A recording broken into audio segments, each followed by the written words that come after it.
Modern medicine is built on the back of iterative innovations.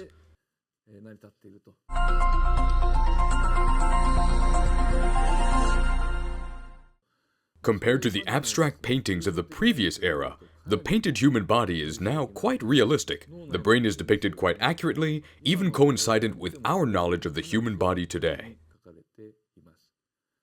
Vesalius accomplished such an achievement by dissecting human corpses and studying their brain structures.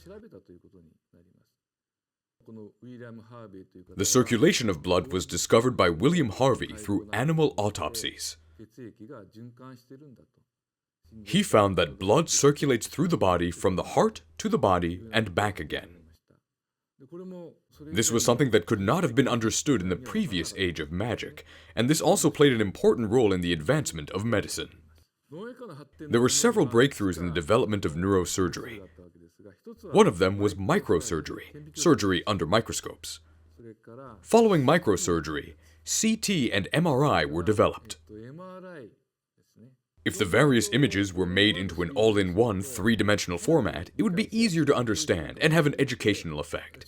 This is why we developed the software. And the biggest breakthrough to make the development possible was AI.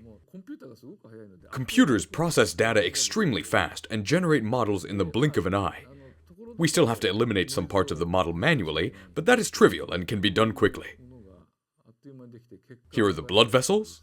You can see the arteries, then the veins, and finally attach the skull.